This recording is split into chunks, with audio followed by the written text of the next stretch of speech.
selanjutnya kami berikan kesempatan kepada calon gubernur nomor urut 2 untuk bertanya kepada calon gubernur nomor urut 1. Waktu Anda untuk bertanya adalah 2 menit.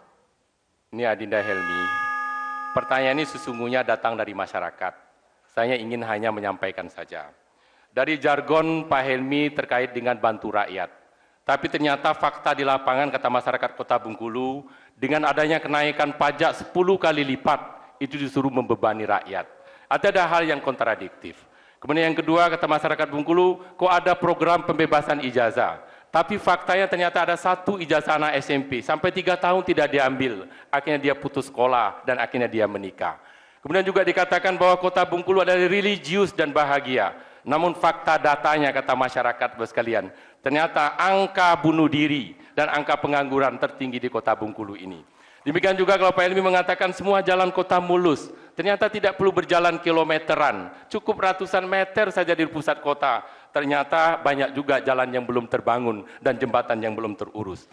Demikian juga dengan hal yang lain, kata Samisake menyupport program untuk menyelamatkan UMKM. Tapi ternyata faktanya sekalian, masih banyak sekali pelaku UMKM Bengkulu yang terjerat dengan simpan pinjam dengan bunga tinggi, bahkan banyak menjadi korban dari kegiatan Samisake itu.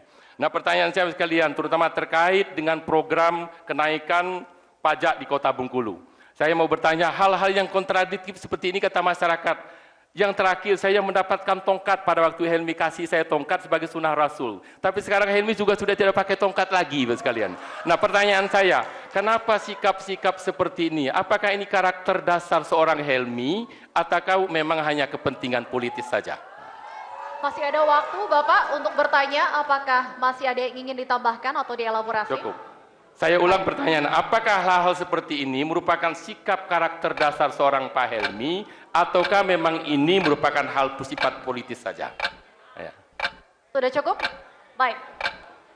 Baik, kami persilahkan calon gubernur nomor urut 1 untuk menjawab dalam waktu 1 menit 30 detik. Silakan. Pak Rohidin yang terhormat, perlu kami jelaskan, sebelum Helmi Hasan menjabat wali kota, anggaran PU itu hanya 10-20 miliar. Sehingga jalan di kota ketika itu sempit dan banyak yang hancur. Ketika Helmi Hasan menjadi wali kota, anggaran untuk PU meningkat sampai 400 miliar. Total selama 10 tahun, lebih dari 2 triliun kita anggarkan untuk PU. Maka kemudian jalan kota yang dulu sempit jadi lebar, yang hancur jadi mulus. Biarkan saja rakyat yang menjadi hakimnya. Ketika Helmi Hasan mencalon wali kota 2 periode, nggak perlu kampanye, nggak perlu debat. Kalau selama 1 periode kita kerja. Tapi kalau kita nggak kerja sebagai incumbent, tentu akan gerasak gerusu. Nah kemudian, ketika anggaran kita besar, maka jalan provinsi yang tidak dibenari Pak Rohidin puluhan tahun. Yang terbaru, kalau disebutkan panjang betul, waktu kita nggak cukup. Terakhir jalan yang kita benari punya provinsi adalah jalan hibrida. Jalan yang sudah puluhan tahun tidak diperbaiki. Sudah banyak korban jiwa. Helmi Hasan bersurat, minta agar jalan itu diberikan ke kota. Kalau tidak sanggup, maka Pak Rohidin berikan pakai surat. Dan alhamdulillah jalan hibrida sekarang mulus ketika sudah menjadi kewenangan kota. Nah kemudian soal pajak. Pajak Helmi Hasan sudah buat surat edaran. Kalau ada yang berkeberatan dengan pajak dan tidak ada naik seperti yang Pak Rohidin katakan, itu hoak. Salah satunya Ustaz Samlan. Ketika dia mengatakan, Pak saya ingin bikin sekolahan, saya berkeberatan dengan pajak ini, maka wali kota buat surat edaran, bisa gerak. Waktu habis. Baik, selanjutnya tanggapan dari calon gubernur nomor urut 2 terhadap jawaban cagup nomor urut 1. Waktu Anda 1 menit 30 detik. Kali guys saya tekankan sekalian, kalau jargonnya untuk membantu rakyat, tapi sekali lagi faktanya yang dirasakan oleh masyarakat kota secara menyeluruh sekalian, mereka merasa sangat terbebani dengan pajak. Buktinya apa sekalian? Masyarakat sekarang banyak sekali yang tidak mau membayar PBB karena kenaikan hampir 10 kali lipat atau 1000%. Demikian juga para pengembang mengalami stagnansi.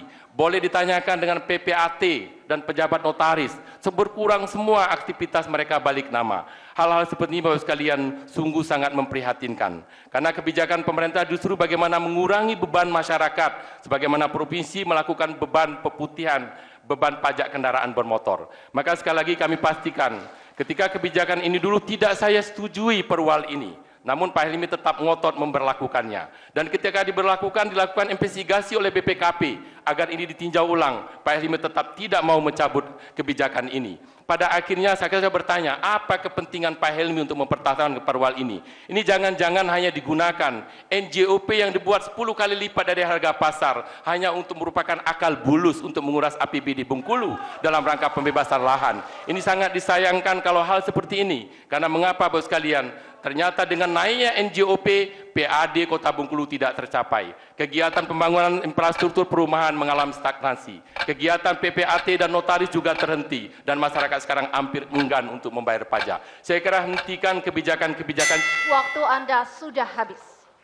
Hadirin dan pemirsa, kami akan jeda terlebih dahulu. Di segmen berikutnya adalah giliran calon wakil gubernur yang akan saling bertanya, menjawab dan menanggapi. Kami akan kembali sesaat lagi, tetaplah bersama kami.